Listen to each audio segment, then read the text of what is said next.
بسم اللہ الرحمن الرحیم۔ رسول اسلام صلی اللہ علیہ وسلم کا وہ طولانی فرمان آپ خواتین و حضرات کی خدمت میں پیش کر رہے ہیں، جو آپ نے سفر آخرت کے لیے مختلف منزلوں کے اوپر پیش کرنے ہوتے ہیں۔ آج جس ہدیہ کا ذکر ہے وہ ہم نے رسول اکرم صلی اللہ علیہ وسلم کی خدمت میں پیش کرنا ہے۔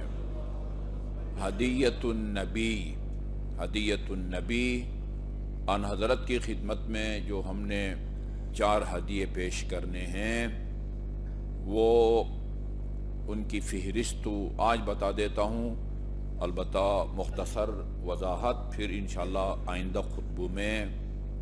سب سے پہلے ہدیۃ النبی محبتہ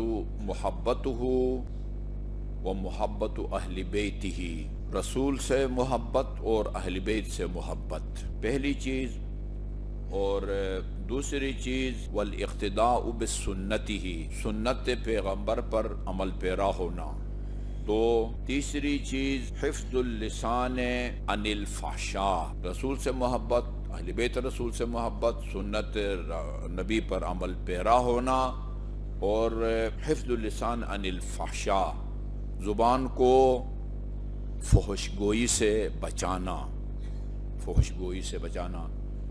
ان کے احکام بعد میں انشاءاللہ تفصیل کے ساتھ بیان کروں گا۔ اللہ تعالی ہمیشہ اس کام کی تکلیف دیتا ہے۔ تکلیف کا لفظ اردو میں ہم کسی اور معنی میں استعمال کرتے ہیں، فلان کو تکلیف ہو رہی ہے، سر میں تکلیف ہے، پیٹ میں تکلیف ہے، سینے میں تکلیف ہے، درد اذیت کے معنی میں ہے۔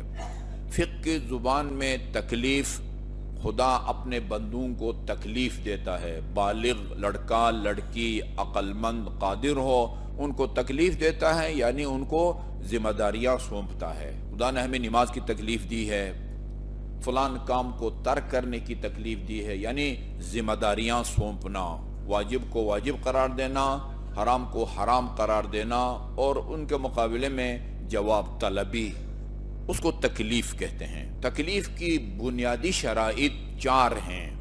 نمبر 1، بندہ بالغ ہو، نابالغ لڑکا یا لڑکی وہ کسی کام کے جواب دہ نہیں ہے، نہ ان پر نماز واجب ہے، نہ کوئی کام ان پر حرام ہے۔ نمبر 2، عاقل، عاقل، دیوانہ آدمی وہ جواب دہ نہیں ہوتا۔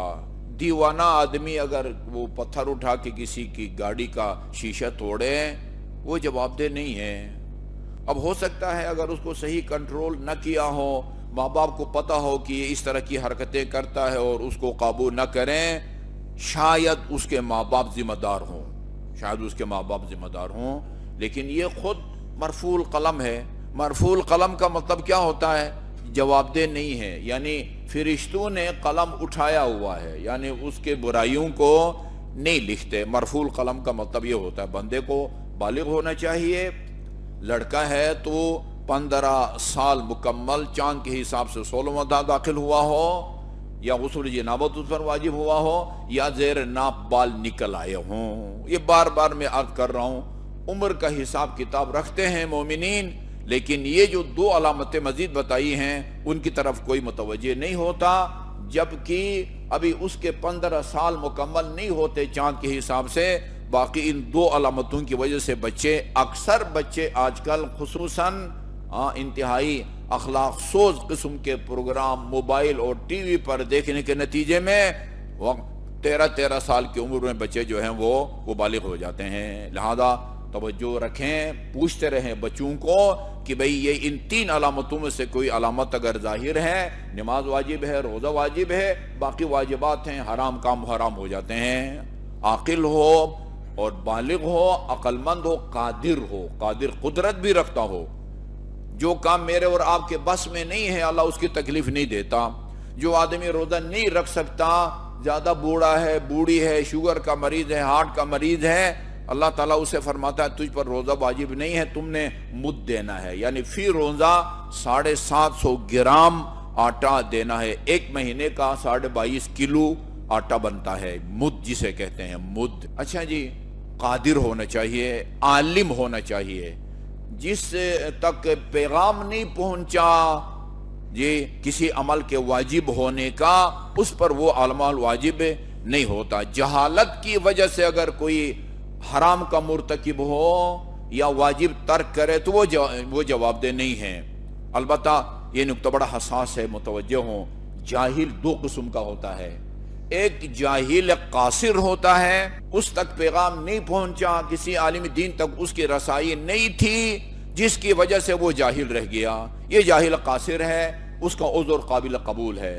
ایک جاہل مقصر ہوتا ہے، مدرسے کے ہمسائے میں رہتا ہے، یہ ہم ادھر رہتے ہیں، انہی فلیٹوں میں کوئی مومن رہتا ہے اور ضروری مسائل ادھر 10 قدم چل کے آ کے ہم سے نہیں پوچھتا اور جاہل رہتا ہے، یہ اس کا عذر قابل قبول نہیں ہے۔ یہ یاد رکھیں، علم تکلیف کی شرط ہے، یعنی جاہل جواب دہ نہیں ہے، لیکن وہ جاہل جواب دہ نہیں ہے جو قاصر ہے، جس کی کسی عالم دین تک رسائی نہ ہو، عالم دین کے ہمسائے میں رہتا ہے، مدرسے کے ہمسائے میں رہتا ہے، مسجد کے ہمسائے میں رہتا ہے، ضروری مسائل سے آگاہ نہیں ہے، وہ جواب دہ ہے، وہ مکلف ہے۔ قدرت تکلیف کی شرط ہے، یہ بتانا مقصد ہے، یعنی خدا وہ عمل فرض قرار دیتا ہے جو میرے اور آپ کے بس میں ہو، جو بس میں نہ ہو اللہ اس کی تکلیف نہیں دیتا۔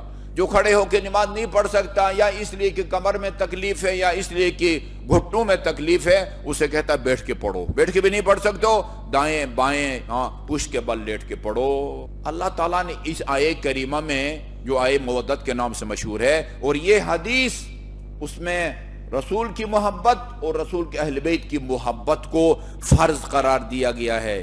اس ہدیہ کو ہم نے جا کے رسول خدا کی خدمت میں پیش کرنا ہے۔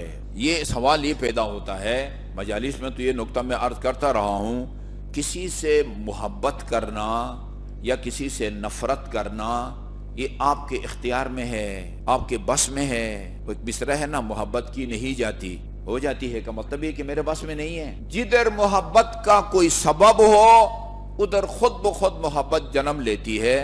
آپ ارادہ کریں، اچھا جی ہم اس سے محبت کرتے ہیں، اور آپ کے ارادے کے نتیجے میں محبت ہوتی ہے، یا کسی سے نفرت دشمنی ہوتی ہے تو وہ آپ پروگرام بناتے ہیں کہ ہم فلان سے دشمنی رکھیں گے، فلان سے محبت کریں گے، وہ تو خود بخود۔ علماء اخلاق نے خصوصاً مرحوم ناراقی نے معراج السعادہ کے اندر 12 محبت کے اسباب بیان کیے ہیں، 12 حسن اور جمال یہ محبت کے اسباب میں سے ایک سبب ہے، کمال یہ محبت کے اسباب میں سے ایک سبب ہے، احسان یہ محبت کے اسباب میں سے ایک سبب ہے۔ اسباب جدھر سبب موجود ہو وہاں خود بخود آپ کے دل میں اس کی محبت پیدا ہو جاتی ہے۔ جو آدمی آپ کے ساتھ احسان کرے، آپ چاہیں نہ چاہیں آپ کے دل میں اس کی محبت پیدا ہوتی ہے۔ جو آپ سے بدسلوکی کرے، آپ چاہیں نہ چاہیں آپ کے دل میں اس کی نفرت اور دشمنی پیدا ہوتی ہے۔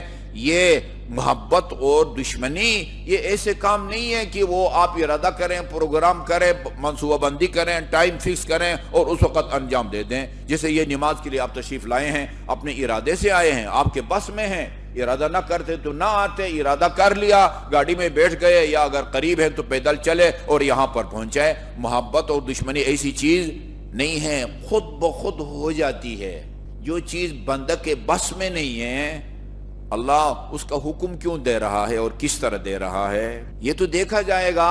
جن ہستیوں سے اللہ تعالیٰ نے محبت کا حکم دیا ہے، اگر ان ہستیوں میں محبت کے اسباب میں سے کوئی سبب ہے تو پھر خدا کی طرف سے نہ حکم کی ضرورت ہے، نہ فرمائش اور سفارش کی ضرورت ہے، خود بخود آپ کے دل میں اس کی محبت پیدا ہو جاتی ہے۔ یہی وجہ ہے کہ جنہوں نے تاریخ اسلام کو پڑھا خدا کے منکر ہیں، وہ خدا کو نہیں مانتے، نہ رسول کو مانتے ہیں، لیکن اسلامی تاریخ میں وہ امیر المومنین اور آپ کی اولاد طاہرین کے حالات زندگی کو پڑھا، ان کی عدالت کو پڑھا، ان کی شجاعت کو پڑھا، خود بخود ہندو اور عیسائی وہ علی کی شان میں کتابیں لکھتے ہیں۔ کتنی ایسی کتابیں ہیں، وہ کئی دفعہ سلمان قطانی 25 کتابیں سلمان قطائی وہ لبنان کا عیسائی مورخ نے اہل بیت اطہار علیہ السلام کے شان میں لکھی ہیں. اس نے تاریخ کو پڑھا ہے، جناب زینب کبریٰ کے بارے میں، خاتون جنت کے بارے میں، امیر المؤمنین علیہ السلام کے بارے میں. جہاں محبت کے اسباب ہوتے ہیں خود بخود محبت پیدا ہو جاتی ہے. ٹھیک ہے جی. اور لہذا یہ جو اللہ تعالیٰ حکم دے رہا ہے کہ اہل بیت سے محبت کرو، رسول سے محبت، اہل بیت سے محبت، آیہ کریمہ میں بڑی تاکید کے ساتھ حکم کیا قُلْ لَا أَسْأَلُكُمْ عَلَيْهِ أَجْرًا إِلَّا الْمَوَدَّةَ فِي الْقُرْبَى. جب لوگوں نے پیشکش کی، آپ نے ہمارے خاطر زحمتیں برداشت کی ہیں، ہم آپ کو ان زحمتوں کا کوئی صلہ، معاوضہ، ہدیہ دینا چاہتے ہیں، ان حضرت نے اپنی طرف سے کوئی جواب نہیں دیا. ان کی پیشکش کے جواب کے لیے وحی کا انتظار فرمایا. وحی نازل ہوئی، میرے حبیب یہ جو لوگ آپ کو معاوضہ دینے کی پیشکش کر رہے ہیں ان سے کہو مجھے تمہارا درہم و دینار نہیں چاہیے. قُلْ لَا أَسْأَلُكُمْ عَلَيْهِ أَجْرًا إِلَّا الْمَوَدَّةَ فِي الْقُرْبَى. یہ تو خدا رسول کی طرف سے حکم کی بھی ضرورت نہیں ہے. جس نے بھی اہل بیت کے فضائل کو پڑھا، ان کے کمالات کو پڑھا، خود بخود اس کے دل میں محبت پیدا ہو جاتی ہے. اچھا پھر اس طرح کس طرح اس کو ہم ایک معقول بنائیں، وہ جو ہے نا باحکمت بنائیں. اس کا مطلب یہ ہے کہ اس محبت سے مراد، توجہ فرمائیے، وہ محبت نہیں ہے جو کسی باکمال آدمی کے کمال کو دیکھ کے بے اختیار آپ کے دل کے اندر پیدا ہو جاتی ہے. جس طرح ہندوؤں نے امام حسین علیہ السلام کے شان میں قصیدے پڑھے ہیں، سکھوں کے یہ وہ نعتیں آپ سنتے رہتے ہیں سوشل میڈیا پر. تاریخ میں ان کے کمالات کو پڑھا، سکھ بھی نعت پڑھتا ہے، ہندو بھی نعت پڑھتا ہے جی. اور ہندو امام حسین کے بارے میں وہ لکھتا ہے. اس کا مطلب یہ ہے کہ یہ صرف بے اختیار، میرے اور آپ کے اختیار و ارادے کے بغیر دل میں جنم لینے والی محبت مراد نہیں ہے. اس محبت کے تقاضوں کی پیروی مراد ہے، یعنی ان کے نقش قدم پر چلنا مراد ہے. وہ محبت نہیں ہے جو غیر ارادی طور پر آپ کے دل میں پیدا ہوتی ہے. یہ وہ آج صبح پڑھی گئی ہے دعائے ندبہ، اس کے اندر یہ ایک جملہ ہے قُلْ لَا أَسْأَلُكُمْ عَلَيْهِ أَجْرًا إِلَّا مَنْ شَاءَ أَنْ يَتَّخِذَ إِلَىٰ رَبِّهِ سَبِيلًا. ان سے کہیں کہ میں تم سے کوئی اجر رسالت نہیں مانگتا. ہاں اگر کوئی اللہ تعالیٰ کے تک پہنچنے کا کوئی راستہ تلاش کرنا چاہتا ہے، وہ رسول اور اہل بیت رسول سے محبت ہے جی. اس محبت کے تقاضوں کو پورا کرنا اللہ تعالیٰ نے اس کو اجر رسالت قرار دیا ہے جی. یہ مراد ہے. ایسی محبت بے اختیار پیدا ہونے والی محبت مراد نہیں ہے. وہ محبت تو خدا کے منکر کے دل میں بھی پیدا ہو جاتی ہے. جس نے بھی اسلامی تاریخ اور ہسٹری کو پڑھا، خود بخود اس کے دل میں رسول اور اہل بیت رسول کی محبت پیدا ہو جاتی ہے. اللہ تعالی ہمیں اہل بیت رسول علیہ السلام کی محبت کے تقاضوں کو پورا کرنے کی توفیق عطا فرمائے.